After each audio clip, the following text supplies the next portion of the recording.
Press the bell icon on YouTube and never miss another update.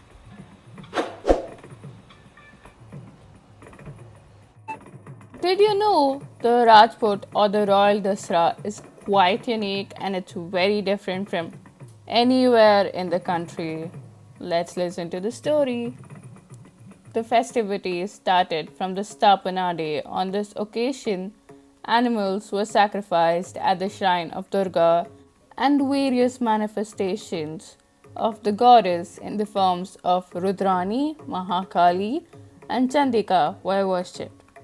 For all 9 days, reciting the Durga Saptasati, a religious book of 700 verses, was an important part of the festival.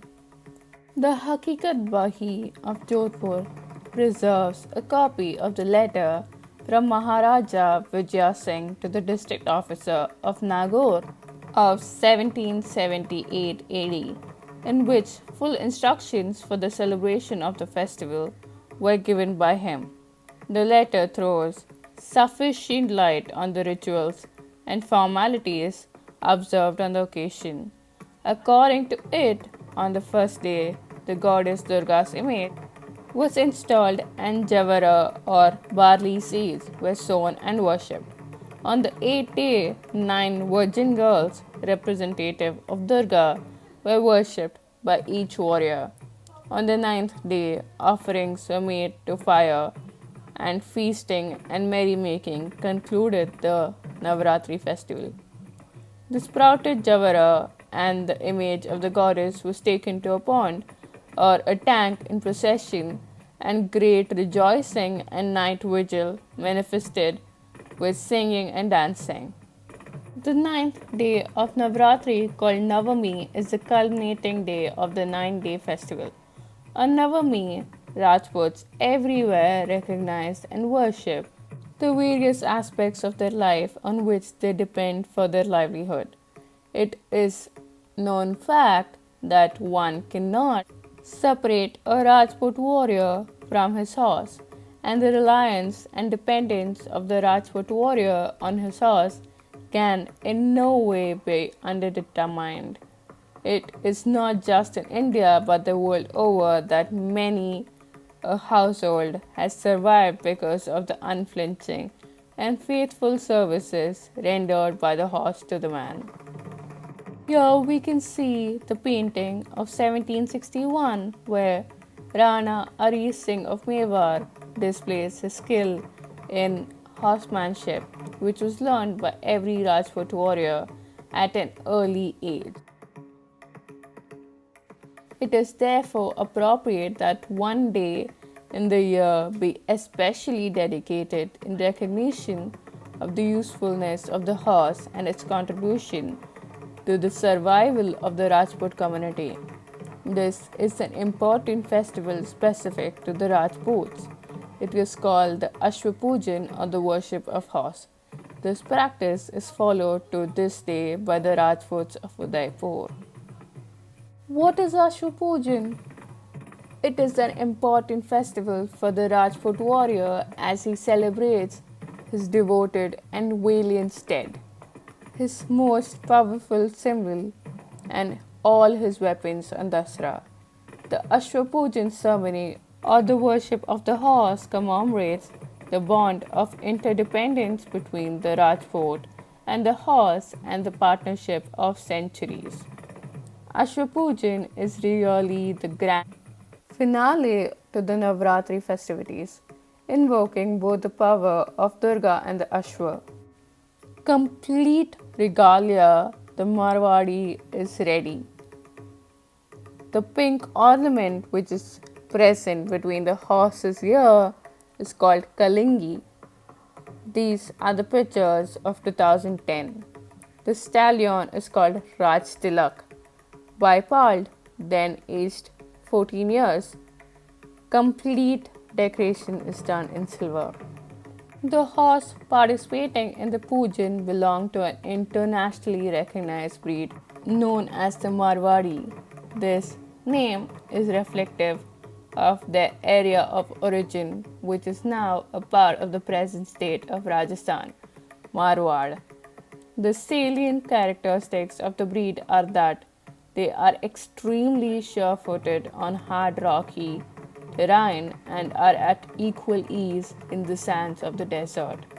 Beside these versatile features, they are good battle companions as they possess the extraordinary ability to rejuvenate themselves by overnight rest and a simple sand bath.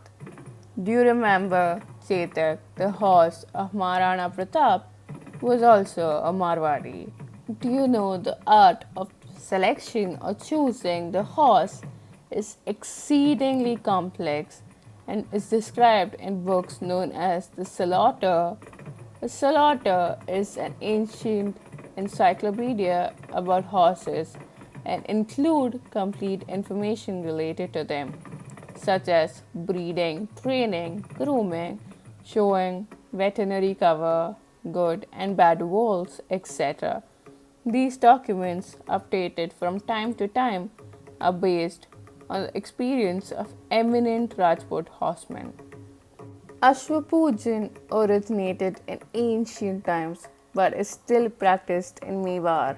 Every year, the magic of this custom unfolds on the ninth day of Navaratri as Mewar offers thanksgiving to its Marwari battle horses bedecked in complete Rajput regalia.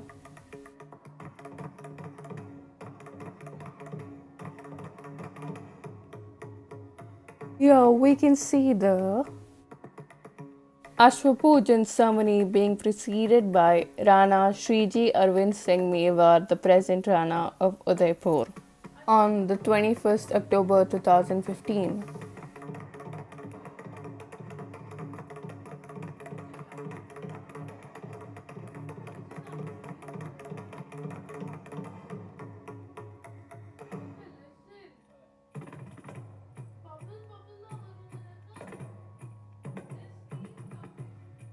But where did the celebrating Dussehra in Rajasthan actually start?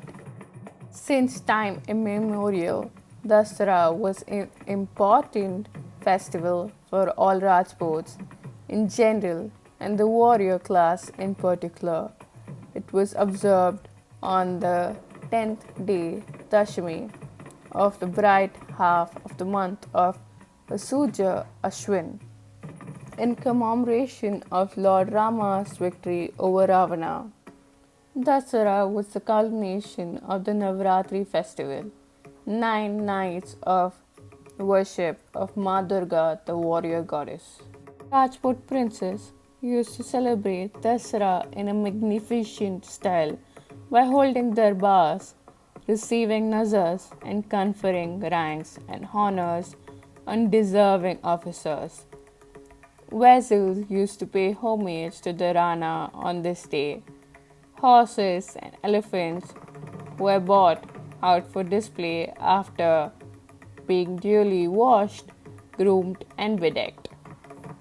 Did you know the Mughal Emperor Akbar is credited for celebrating Dussehra with his Rajput wife?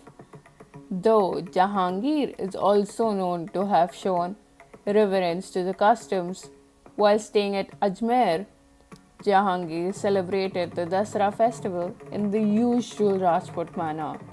Decorated elephants and horses were brought before him for review.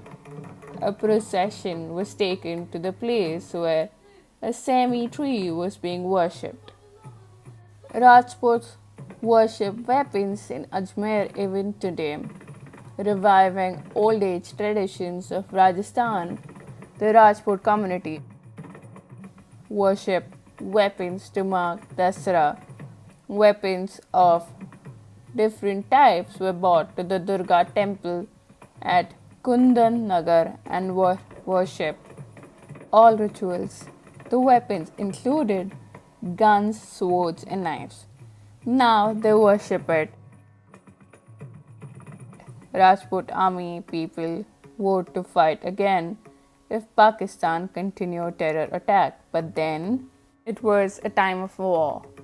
According to an old tradition, the rulers of Rajasthan used to move out from their palaces on Dussehra to organize a campaign on the pretext of a Harya tent. Do you remember the series Mahabharata where Duryodhana did the same Ashwa Poojan, and when he released a horse, wherever the horse wanders to, that kingdom would be attacked and gain power of? Well, the same thing actually happened. War was a sport for the Rajputs. It was a part of their custom. For instance, Rana Raj Singh used this festival as an excuse to lead an expedition to Badnor.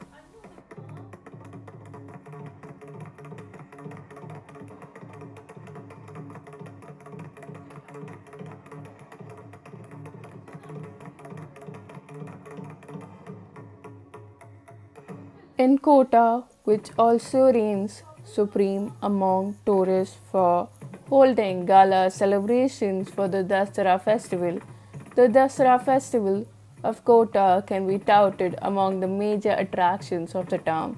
During this festival, a very vibrant and colorful Mela affair is organized.